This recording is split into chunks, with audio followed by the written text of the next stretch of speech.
Nous sommes en 1769.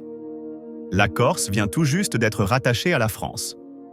Sur cette île montagneuse, marquée par les luttes d'indépendance, naît un enfant qui portera le nom de Napoléon Bonaparte.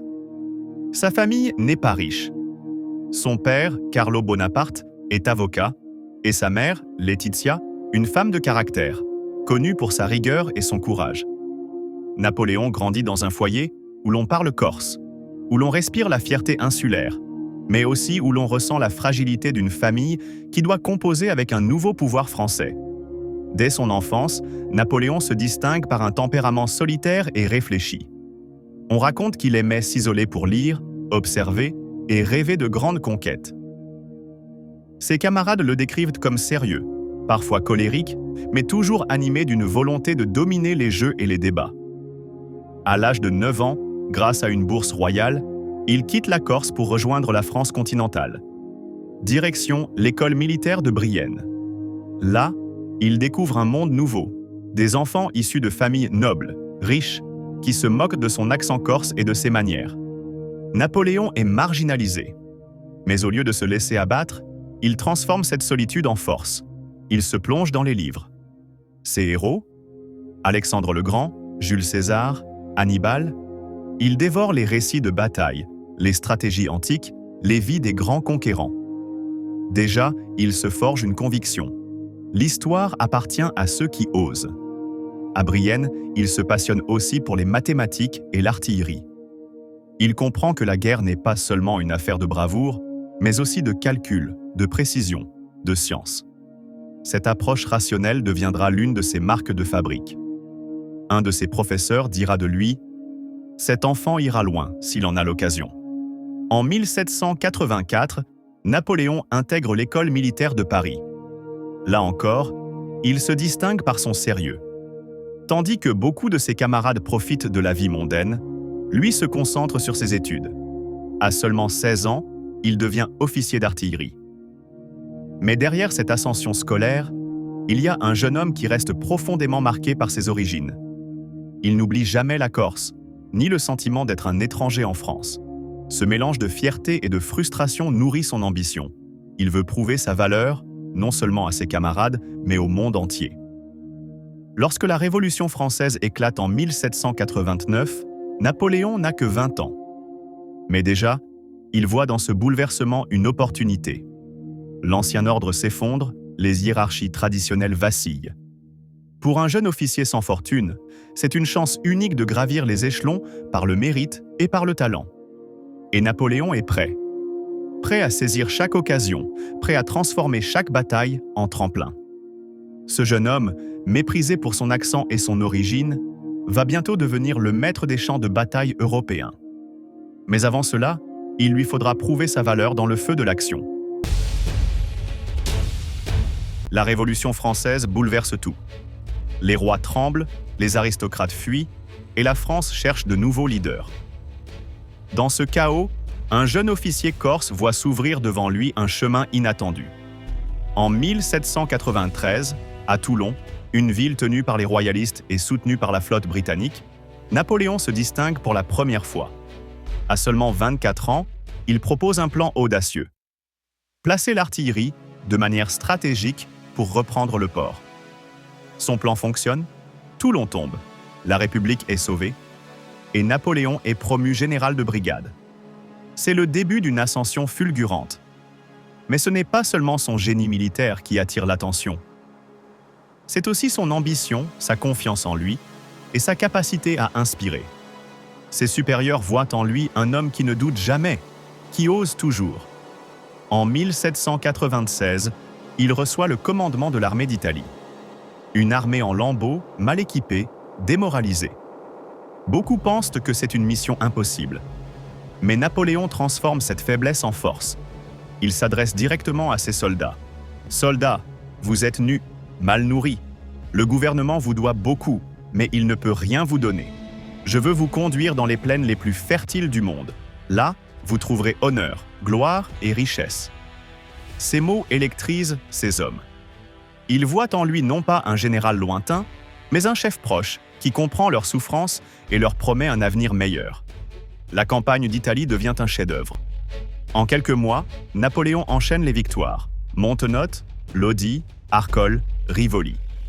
À chaque bataille, il surprend ses ennemis par sa rapidité, sa capacité à concentrer ses forces au bon endroit, au bon moment. À Lodi, il mène lui-même l'assaut sur un pont, sous le feu ennemi. Ses soldats le voient, sabre à la main, au milieu des balles. Ce jour-là, ils commencent à le vénérer. Ils l'appellent désormais le petit caporal. Mais Napoléon ne se contente pas de gagner des batailles.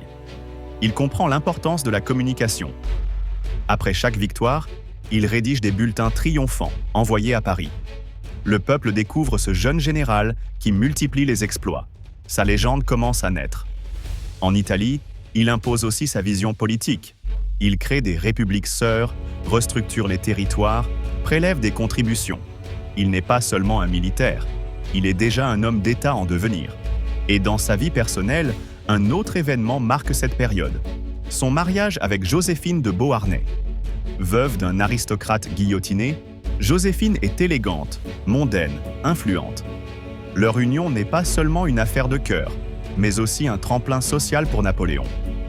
En 2 ans, il est passé de jeune officier marginalisé à héros national. Ses victoires en Italie bouleversent l'équilibre européen. L'Autriche, puissance redoutée, est contrainte de signer la paix de Campo Formio en 1797. À Paris, son nom est sur toutes les lèvres. On parle de lui comme du sauveur de la République, mais certains commencent déjà à s'inquiéter, car derrière le général victorieux se cache un homme dont l'ambition semble sans limite. Et Napoléon le sait, l'histoire ne fait que commencer. Après ses triomphes en Italie, Napoléon est devenu une véritable star en France. Mais il inquiète aussi le Directoire, le gouvernement de l'époque, trop populaire, trop ambitieux. Alors, pour l'éloigner de Paris tout en utilisant son génie, on lui confie une mission audacieuse. Couper la route des Indes aux Anglais en envahissant l'Égypte. En 1798, il embarque avec une armée de 35 000 hommes. Mais ce n'est pas une expédition comme les autres. Napoléon emmène avec lui plus de 150 savants, ingénieurs, artistes, naturalistes.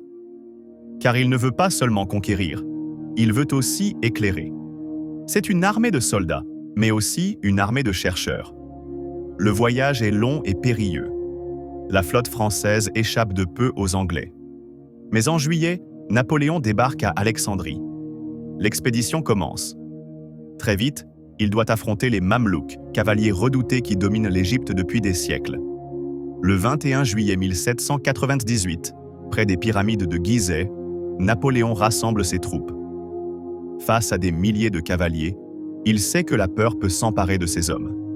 Alors il prononce une phrase restée célèbre. « Soldats, du haut de ces pyramides, 40 siècles vous contemplent. » Ces mots transforment la bataille en épopée. Les soldats se sentent investis d'une mission historique. Ils forment des carrés d'infanterie, hérissés de baïonnettes, et repoussent les charges des Mamelouks. La victoire est totale. L'Égypte est à lui. Mais la gloire est de courte durée. Quelques jours plus tard, la flotte française est anéantie à Aboukir par l'amiral Nelson. Coupé de la France, Napoléon est piégé en Égypte. Pourtant, il ne se laisse pas abattre. Il organise l'administration, fonde l'Institut d'Égypte, où les savants étudient la faune, la flore, les monuments. C'est lors de cette expédition que la pierre de Rosette est découverte, clé qui permettra plus tard de déchiffrer les hiéroglyphes. Napoléon comprend que la guerre ne se gagne pas seulement par les armes, mais aussi par la science, la culture, la connaissance. Il veut laisser une empreinte durable. Mais militairement, la situation se complique. Les révoltes locales se multiplient, les Anglais contrôlent la mer et la peste frappe ses troupes. En 1799, il tente une campagne en Syrie, mais échoue devant Saint-Jean d'Acre. Alors, pragmatique, il prend une décision audacieuse, abandonner son armée et rentrer en France. Certains le critiqueront pour cet acte. Mais Napoléon sait que son destin ne se joue plus en Égypte, mais à Paris. En août 1799, il débarque discrètement en France. L'expédition d'Égypte est un échec militaire, mais un succès scientifique et symbolique. Elle renforce son image de visionnaire, d'homme qui pense au-delà des frontières, au-delà du présent. Et surtout, son retour en France coïncide avec une crise politique majeure. Le Directoire est impopulaire, le pays est instable. Le moment est venu pour Napoléon de franchir une nouvelle étape, prendre le pouvoir. Nous sommes en 1799. La France est épuisée. 10 ans après la Révolution, le pays est en crise. Le Directoire, ce gouvernement instable, est discrédité. La corruption règne, les caisses sont vides, les guerres s'enchaînent. Le peuple est fatigué, les élites divisées. La République vacille. C'est dans ce contexte que Napoléon revient d'Égypte. Son expédition n'a pas été un triomphe militaire, mais son image reste intacte. À Paris, il est accueilli comme un héros. Le peuple voit en lui un sauveur. Les politiciens, eux, voient un homme fort capable de rétablir l'ordre. Très vite, des complots s'organisent. Sieyès, l'un des directeurs, cherche un général pour renverser le Directoire. Il pense pouvoir manipuler Napoléon. Mais il se trompe, car Napoléon n'est pas un pion. Il est déjà le maître de la partie. Le 9 novembre 1799, ou 18 Brumaire en 8 selon le calendrier révolutionnaire, le coup d'État se met en marche. Les députés sont convoqués à Saint-Cloud sous prétexte de menaces royalistes. En réalité, c'est un piège. Napoléon entre dans la salle du Conseil des 500. L'ambiance est électrique. Certains députés l'accusent de vouloir devenir dictateur. Les cris fusent « Hors la loi! Hors la loi !» Napoléon, bousculé, perd un instant son sang-froid. Mais son frère Lucien, président de l'Assemblée, intervient. Il appelle les grenadiers, qui dispersent les députés. En une journée, le Directoire s'effondre. La République change de visage. Un nouveau régime naît, le consulat. Napoléon devient premier consul. Officiellement, il partage le pouvoir avec 2 autres consuls. En réalité, il concentre déjà l'essentiel de l'autorité. Et il ne perd pas de temps. Là où le Directoire hésitait, Napoléon agit. Il réforme, il structure, il centralise. En 1800, il crée la Banque de France pour stabiliser l'économie. Il réorganise l'administration avec les préfets, représentants de l'État dans chaque département. Il fonde les lycées pour former une élite méritocratique.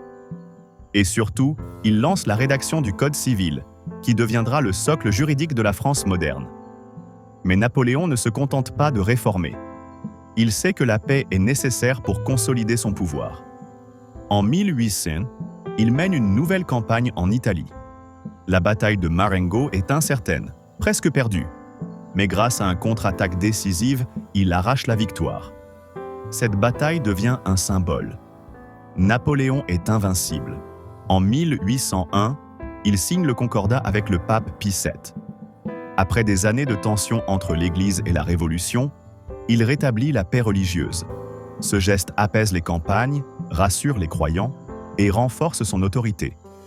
En quelques années, la France change de visage. L'instabilité laisse place à l'ordre.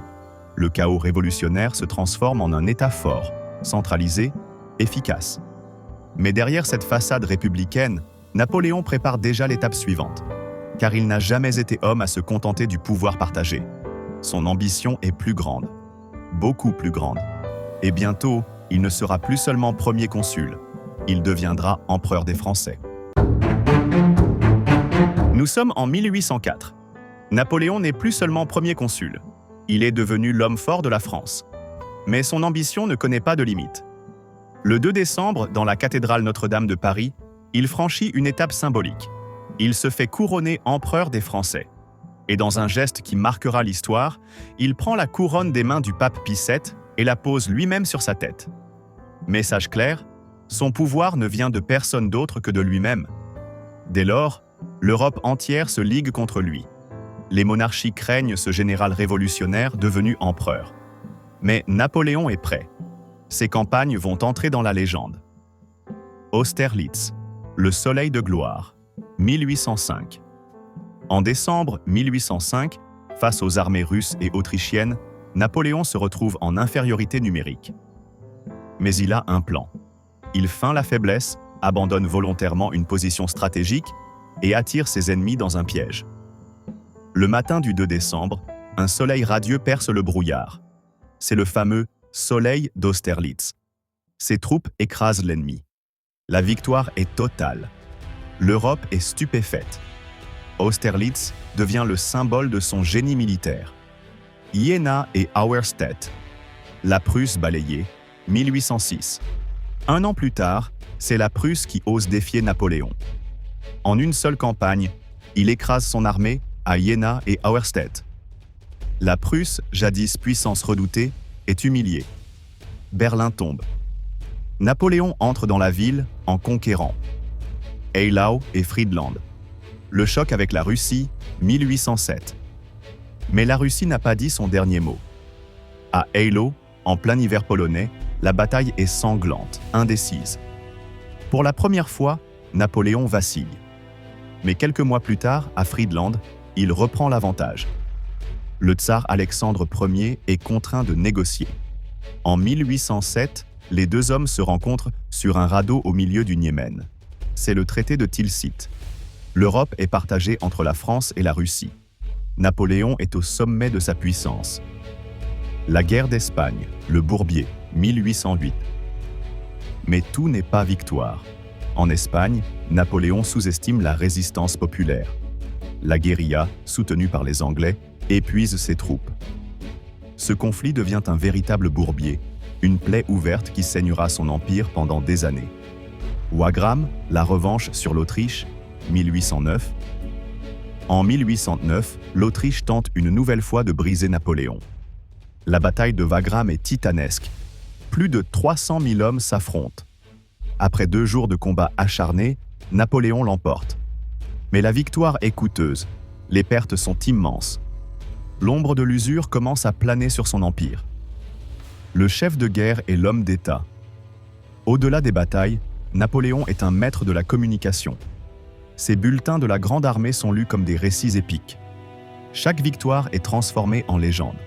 Ses soldats l'adorent. Ils l'appellent le petit caporal, car ils partagent leur fatigue, leur bivouac, leurs dangers. Mais Napoléon n'est pas seulement un conquérant. Il est aussi un bâtisseur. Pendant qu'il mène ses campagnes, il continue de transformer la France. Le Code civil, qui garantit l'égalité devant la loi. La création des lycées, pour former une élite méritocratique. La modernisation des routes, des ponts, des canaux. La réorganisation de l'administration avec les préfets. Il veut laisser une empreinte durable, bâtir un empire qui ne soit pas seulement militaire, mais aussi civil et culturel. En 1810, l'Europe est presque entièrement sous son contrôle. De Madrid à Varsovie, de Rome à Hambourg, son influence s'étend partout. Ses frères et maréchaux règnent sur des royaumes satellites. Joseph à Naples, puis en Espagne, Louis en Hollande, Jérôme en Westphalie. Napoléon se voit comme un nouvel Alexandre, un nouvel empereur romain. Mais cette domination suscite aussi des résistances. Les peuples conquis supportent mal la présence française. Les monarchies vaincues n'attendent qu'une occasion pour se venger. Le sommet de la gloire. En 1811, Napoléon est au sommet. Il a épousé Marie-Louise d'Autriche, nièce de Marie-Antoinette, scellant une alliance avec l'une des plus anciennes dynasties d'Europe. De cette union naît un fils, le roi de Rome. Pour Napoléon, c'est l'apogée. Il a l'empire, la dynastie, l'héritier. Mais derrière cette gloire éclatante, les fissures apparaissent déjà. L'Espagne saigne ses armées. L'Angleterre, invaincue sur les mers, étouffe le commerce français grâce à sa flotte. Et surtout, la Russie, alliée fragile, commence à s'éloigner. L'histoire de Napoléon est celle d'une ascension fulgurante. Mais chaque sommet porte en lui la promesse d'une chute. Et bientôt, l'empereur des victoires va connaître l'épreuve la plus terrible de sa carrière, la campagne de Russie. Nous sommes en 1812. Napoléon est au sommet de sa puissance. Son empire s'étend de l'Espagne à la Pologne, de la Hollande à l'Italie. Mais une fissure grandit, la Russie. Le tsar Alexandre Ier, autrefois allié à Tilsit, refuse de se plier au blocus continental, ce système mis en place par Napoléon pour étouffer l'économie britannique. Pour l'empereur, c'est une trahison. Et il ne tolère pas la désobéissance. Alors il prend une décision fatale, envahir la Russie. La Grande Armée en marche. En juin 1812, Napoléon rassemble la plus grande armée jamais vue en Europe. Plus de 600 000 hommes venus de toute l'Europe, français, polonais, italiens, allemands, hollandais. C'est une mosaïque de peuples unis sous son commandement. La marche commence. Mais dès les premiers jours, les difficultés apparaissent. Les distances sont immenses, les routes mauvaises, la chaleur étouffante. Les soldats tombent déjà de fatigue et de faim. La tactique de la terre brûlée. Les Russes, commandés par le général Koutouzov, refusent la bataille frontale. Ils reculent encore, détruisant tout sur leur passage. Villages incendiés, récoltes brûlées, puis empoisonnées. La grande armée avance, mais ne trouve rien à manger, rien à boire. La frustration grandit. Napoléon veut une bataille décisive. Elle viendra à Borodino, le 7 septembre 1812. Borodino. Le carnage. Borodino est l'une des batailles les plus sanglantes de l'époque. Plus de 250 000 hommes s'affrontent. Les canons tonnent, les charges se succèdent, les pertes sont effroyables. Napoléon gagne la bataille, mais c'est une victoire à la Pyrrhus. Plus de 70 000 morts et blessés en une seule journée. L'armée française est saignée à blanc. Moscou en flammes. Quelques jours plus tard, Napoléon entre dans Moscou. Mais la ville est vide, les habitants ont fui. Et bientôt, des incendies gigantesques ravagent la cité. Moscou brûle. Napoléon attend une reddition, une négociation. Mais le tsar Alexandre refuse. Pas de paix, pas de compromis. Les semaines passent. L'hiver approche. Napoléon hésite. Finalement, il prend une décision terrible, battre en retraite. La retraite de Russie, l'enfer blanc. Octobre 1812. La grande armée entame son retour. Mais l'hiver russe s'abat sur elle. Le froid est glacial, atteignant parfois moins 30 degrés. Les soldats, mal équipés, meurent par milliers. La faim, les maladies, les attaques des Cosaques achèvent les survivants. Les témoignages sont terrifiants. Des hommes qui mangent leurs chevaux, qui s'effondrent dans la neige et ne se relèvent jamais. Des colonnes entières disparaissent. À la Bérésina, en novembre, l'armée tente de franchir la rivière gelée. Sous le feu russe, dans le chaos, des milliers d'hommes périssent noyés ou écrasés. Mais grâce à un exploit d'ingénieurs français, 2 ponts de fortune permettent à une partie de l'armée de s'échapper. Le désastre. De plus de 600 000 hommes partis en juin, à peine 100 000 reviennent. La grande armée est détruite. L'Europe entière comprend que Napoléon n'est plus invincible. Pour ses ennemis, c'est le début de la revanche. Pour Napoléon, c'est le début de la fin. Les leçons de la Russie. La campagne de Russie est plus qu'une défaite militaire. C'est une tragédie humaine. Elle montre les limites de l'ambition, les dangers de la surextension, l'importance de la logistique et du climat dans la guerre. Napoléon dira plus tard, « De la sublime au ridicule, il n'y a qu'un pas. » En Russie, il a franchi ce pas. L'empereur qui avait dominé l'Europe se retrouve affaibli, vulnérable. Et ses ennemis, Autriche, Prusse, Angleterre, Russie, n'attendent qu'une chose, l'achever. Après la catastrophe de Russie, l'aigle impérial n'a plus ses ailes. L'Europe entière comprend que Napoléon n'est plus invincible. Ses ennemis, qu'il avait tant redoutés, reprennent confiance. L'Autriche, la Prusse, l'Angleterre et la Russie forment une nouvelle coalition. Leipzig, la bataille des nations, 1813. En octobre 1813, près de Leipzig, Napoléon affronte plus de 300 000 soldats alliés avec une armée épuisée. C'est la plus grande bataille de l'époque. Pendant 3 jours, les combats font rage. Mais l'infériorité numérique est trop grande. La défaite est inévitable. C'est la première fois que Napoléon est battu dans une bataille décisive. On l'appelle la bataille des nations. Son empire commence à s'effondrer. La première abdication est l'exil à l'île d'Elbe, 1814. En 1814, les armées alliées marchent sur Paris. Napoléon tente de résister, mais ses maréchaux, fatigués, l'abandonnent. Le 6 avril, il abdique pour la première fois. Il est exilé sur l'île d'Elbe, en Méditerranée. Là, il conserve un petit royaume, une garde réduite. Beaucoup pensent craindre que son histoire est terminée. Mais Napoléon n'a jamais été homme à accepter la défaite. Le retour des 100 jours, 1815. En février 1815, il s'évade d'Elbe. Avec quelques centaines d'hommes, il débarque en France. Et là, un miracle se produit. Les soldats envoyés pour l'arrêter se rallient à lui.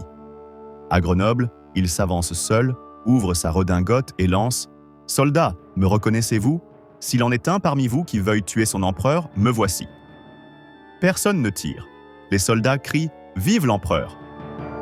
En quelques jours, Napoléon reprend le pouvoir sans verser une goutte de sang. C'est le début des 100 jours. Waterloo, le crépuscule, 18 juin 1815. Mais l'Europe ne lui laisse pas de répit. Les Anglais, menés par Wellington, et les Prussiens, menés par Blücher, se préparent. Le 18 juin 1815, près du village de Waterloo, en Belgique, se joue le destin de l'Europe. La bataille commence sous une pluie battante. Le terrain est boueux, ralentissant l'artillerie française. Napoléon attaque, mais les Anglais tiennent bon. Les charges de cavalerie de Ney échouent. L'infanterie française s'épuise. En fin d'après-midi, les Prussiens arrivent en renfort. L'armée française est prise en tenaille. La garde impériale, dernier espoir, est envoyée. Mais elle recule. Et dans un silence terrible, une phrase résonne. La garde recule. C'est la fin. L'armée se disloque. Napoléon est vaincu. La seconde abdication est Sainte-Hélène. 2 jours plus tard, Napoléon abdique une seconde fois. Mais cette fois, les Alliés ne prennent aucun risque. Il est envoyé très loin, sur une île perdue de l'Atlantique Sud, Sainte-Hélène. Là, prisonnier des Anglais, il ne reverra jamais la France. Leçon de Waterloo. Waterloo n'est pas seulement une défaite militaire, c'est un symbole. Le symbole de la fin d'une époque, de la chute d'un homme qui avait dominé l'Europe. Napoléon avait bâti un empire sur le génie, la vitesse, la volonté. Mais à Waterloo, il rencontre ses limites, la fatigue, l'orgueil et la coalition de ses ennemis. Il dira plus tard « Waterloo effacera le souvenir de mes 40 victoires ». Et en effet, pour beaucoup, ce nom restera attaché à sa chute. Mais pour ses soldats, pour ses partisans, Napoléon reste l'homme qui avait osé défier le monde entier. Napoléon Bonaparte est mort en 1821, sur une île perdue au milieu de l'Atlantique. Mais 2 siècles plus tard, son nom résonne encore. Pourquoi? Parce que son héritage dépasse largement ses victoires militaires. Son code civil est encore aujourd'hui la base du droit français et a inspiré des dizaines de pays. Il a consacré l'égalité devant la loi, la protection de la propriété, la liberté des contrats. Il a créé des institutions solides, la Banque de France, la Cour des comptes, les lycées, l'Université impériale. Il a donné à la France une administration moderne, centralisée, efficace. Partout où il est passé, il a laissé une empreinte. En Italie, en Allemagne, en Pologne, ces réformes ont aboli les privilèges féodaux, modernisé les administrations, diffusé l'idée d'égalité. Même ses ennemis ont fini par adopter certaines de ces innovations. L'Europe du XIXe siècle a été façonnée par son passage. Mais au-delà des institutions, il y a la légende. Napoléon est devenu un mythe. Pour certains, il est un tyran sanguinaire, responsable de millions de morts. Pour d'autres, un génie visionnaire, un héros romantique. Victor Hugo écrivait « Napoléon, c'est l'histoire faite homme ». Et c'est vrai, il incarne à lui seul la grandeur et la fragilité de l'ambition humaine. Que pouvons-nous apprendre, nous, de Napoléon? La vision. Napoléon voyait plus loin que les autres. Il savait où il voulait aller et il avançait avec détermination. Dans nos vies, avoir une vision claire est la première étape vers la réussite. La stratégie. Ces victoires n'étaient pas le fruit du hasard, mais de la préparation, de l'analyse, de la rapidité d'exécution. Dans le business, dans nos projets, la stratégie reste la clé. Le leadership. Il inspirait ses hommes, il parlait à leur cœur autant qu'à leur raison. Un vrai leader ne commande pas seulement, il entraîne, il élève. La méritocratie. Napoléon récompensait le talent, pas seulement la naissance. C'est une leçon universelle. Le mérite doit primer sur les privilèges. L'humilité. Mais sa chute nous rappelle aussi que l'orgueil peut tout détruire. L'excès de confiance, la surextension, le refus d'écouter les signaux d'alerte. Voilà ce qui a précipité sa fin. Napoléon a dit un jour « Impossible n'est pas français ». Cette phrase résume son esprit. Pour lui, aucune montagne n'était trop haute, aucune armée trop grande, aucun rêve trop audacieux. Et c'est peut-être là sa plus grande leçon. Croire en sa vision, agir avec audace, inspirer les autres, mais ne jamais oublier que la grandeur doit s'accompagner de sagesse. Aujourd'hui, que vous soyez entrepreneur, créateur, étudiant ou simplement en quête de sens, l'histoire de Napoléon vous rappelle ceci. Vos batailles, aussi grandes ou petites soient-elles, peuvent être gagnées si vous osez la stratégie, le courage et la persévérance. Napoléon est mort il y a 2 siècles. Mais son héritage, ses réformes, ses victoires et ses erreurs continuent de nous parler. Parce qu'au fond, son histoire n'est pas seulement celle d'un empereur, c'est l'histoire de l'ambition humaine, de ses sommets et de ses abîmes. Et si son empire s'est effondré, son nom, lui, est resté immortel.